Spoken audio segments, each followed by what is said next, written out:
Imagina um protagonista que não nasceu com talento, que não tem nenhum dom absurdo, nenhuma característica que salta os olhos. E mesmo assim, ele se transforma na maior ameaça de todo o projeto focado em criar o atacante perfeito. Esse é o Izagi Yoichi, ou como ficou conhecido mais tarde, o grande rei demônio do Blue Lock. Agora vamos ser honestos. Chamar o Izagi de melhor protagonista de todos os tempos pode soar exagerado à primeira vista. Mas calma, ao longo desse vídeo você vai entender por que tantas pessoas vê ele assim. E mais do que isso, vai entender porque mesmo quem não gosta dele acaba respeitando a forma como ele se transforma e como ele transforma tudo ao seu redor. O Izagi não é o tipo de personagem que te conquista logo de cara. Na real, ele pode parecer até bonzinho demais, inteligente demais, calmo demais, aquele tipo de protagonista que parece que vai resolver tudo só na base do cérebro, sem nunca se sujar de verdade.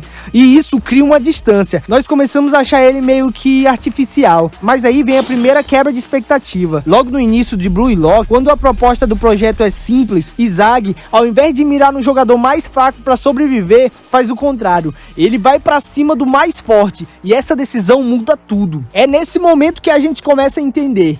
Ele não quer apenas continuar no projeto, ele quer crescer, evoluir, ser testado. E isso é uma mentalidade de protagonista de verdade. Existe um tipo de dor que ninguém vê, aquela dor silenciosa de perceber que você é mais fraco, que tem gente melhor que você em tudo, que mesmo se você der seu máximo, ainda assim vai perder. Essa é a dor que molda o Izagi, porque ele entra no Blue Lock sem uma arma especial, sem chute trivela, sem velocidade absurda, sem força física, sem pedigree. O que ele tem? A mente. E por mais simples que pareça, essa mente vai moldar o caminho dele até o topo. Na primeira seleção, Izagi começa a usar sua percepção espacial, uma habilidade que ninguém entendia direito no começo, mas que se revela a base do que ele viria a se tornar. Ele começa a ver o campo como se fosse um tabuleiro, onde cada jogador é uma peça e cada movimento abre novas possibilidades. Enquanto os outros personagens brilham com suas armas visuais, como o Barou com sua presença de campo dominante, o Batra com seus dribles estilo freestyle e o Tigiri com sua velocidade de Mbappé, Izagi é o cara que aprende com todos eles, mas não copia, ele transforma o que vê em algo novo. Diferente do Inagi, por exemplo, que brilha porque já nasceu com talento, Izagi brilha porque absorve tudo à sua volta. Ele é o reflexo do campo, um jogador que molda a partida. E quanto mais ele vê, mais ele entende como manipular o jogo a seu favor. Cada confronto da primeira fase é uma aula. Contra o Barou, ele descobre como é dominar o time com um puro ego. Contra o Nico, ele começa a entender a importância da leitura do jogo. Contra o Nagi, ele enxerga o valor do talento e do esforço para vencê-lo. E cada pedacinho disso vai construindo o Izagi que vai emergir no futuro. Mas nenhum crescimento vem sem dor. Enquanto ele enfrenta o Rin Toshi, o número 1 do Blue Lock, Izagi é esmagado. Rin joga em outro nível. Ele está sempre 2 ou 3 passos na frente. E o que mais incomoda Izagi não é só perder, é perceber que o Rin é como ele, só que melhor em tudo. Essa frustração não paralisa o Izagi, ele alimenta essa obsessão dele e essa obsessão leva a um novo tipo de aprendizado, não mais copiar, mas adaptar tudo o que vê ao seu próprio estilo. Ele cria jogadas inéditas com os companheiros,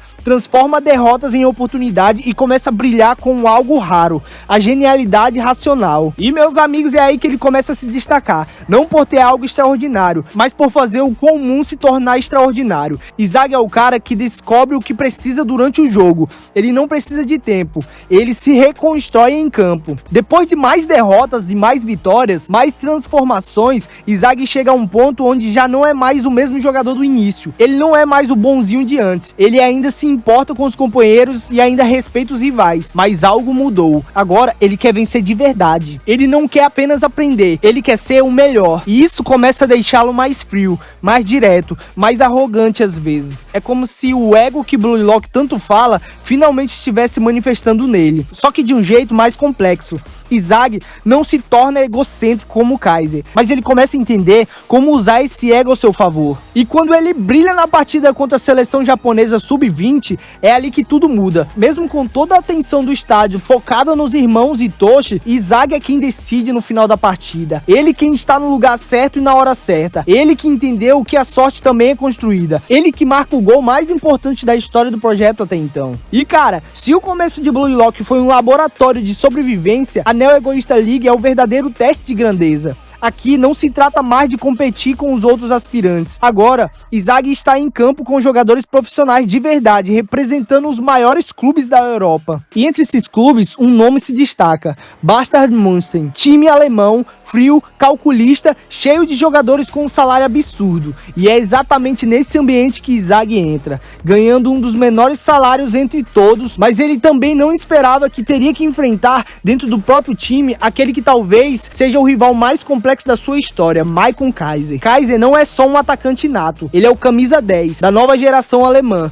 um prodígio, uma estrela com personalidade forte e presença de palco, um cara que joga como se estivesse escrevendo poesia. Kaiser trata o campo como um palco, e Izagi ali no meio parece uma sombra, e logo na primeira partida a hierarquia é escancarada. Kaiser comanda e o Izagi assiste. Ele é um peão no jogo do rei, mas o que ninguém esperava era que Izagi não estava ali só para obedecer, ele estava ali para quebrar a hierarquia. Nas primeiras jogadas, Izagi começa a analisar tudo: os padrões de passe de Kaiser e o tempo de reação do time, o comportamento dos zagueiros. Ele se recusa a jogar no estilo imposto, ele quer criar o próprio estilo, e com a ajuda de um jogador rápido e técnico chamado Corona, Izagi começa a criar um tipo de sincronia que ninguém esperava. Essa parceria com o Corona é como uma dança, os dois se movimentam muito iguais, como se compartilhasse o mesmo cérebro. Enquanto o Kaiser tenta brilhar sozinho, Izagi constrói o jogo ao seu redor. Ele não brilha com a bola, ele brilha antes de chegar nela. E essa é a primeira vez em Blue Lock que vemos um protagonista que não quer apenas fazer gols, ele quer controlar o jogo inteiro.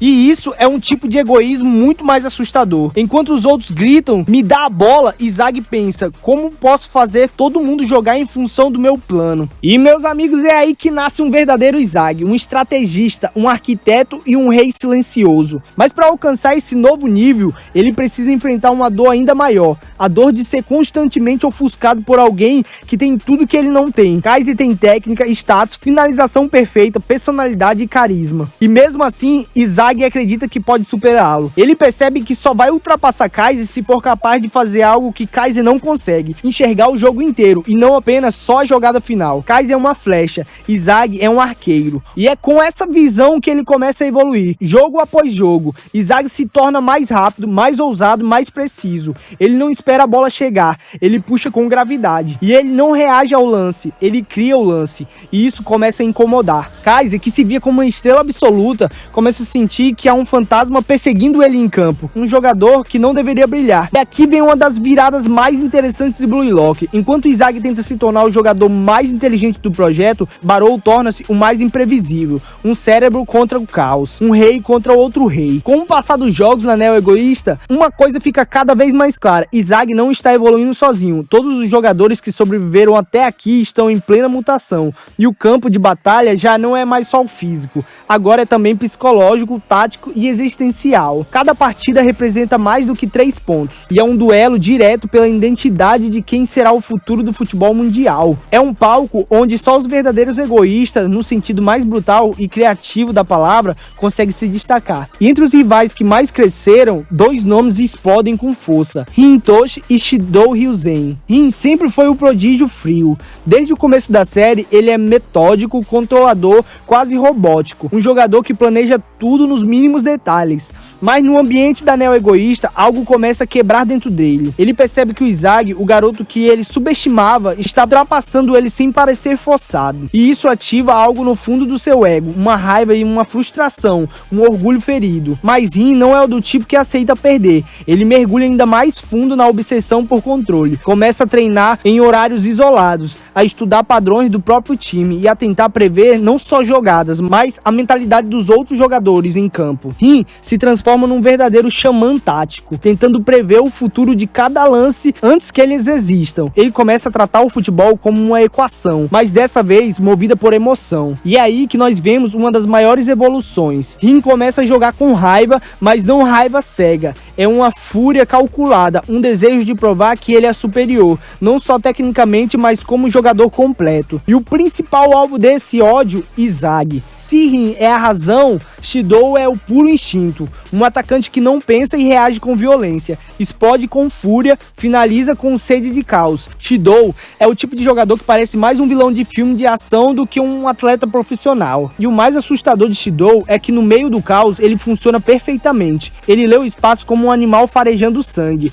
Ele se posiciona de forma absurda e o pior, ele finaliza com uma precisão à beira do sobrenatural. Essa forma de jogar desafia toda a lógica de Inzaghi e Rin. Enquanto eles tentam dominar o campo com leitura estratégica, Shidou simplesmente rompe o campo com brutalidade e beleza selvagem. É como se ele abrisse uma fenda no espaço-tempo e rompesse a estratégia e a inteligência dos caras. E nessa mistura de personagens, o campo se torna em uma arena com diferentes formas de ego. Inzaghi, o estrategista, Rin, obcecado por controle, Shidou, instinto puro, Kaiser, o príncipe arrogante, Barou, o rei das trevas, e os outros que ainda estão por vir, todos com estilos diferentes, com egos que colidem, se destroem e se reinventam, todos querendo provar que são protagonistas absolutos do futebol mundial. E enquanto isso, o projeto Blue Lock segue avançando, agora com mais exposição, patrocínio internacional e uma promessa clara: os jogadores que se destacam nessa fase vão se tornar oficialmente os atacantes titulares da seleção japonesa. Ou seja, o que antes era só o experimento social, agora se transformou em um campo de guerra real, onde o preço da derrota não é só a eliminação,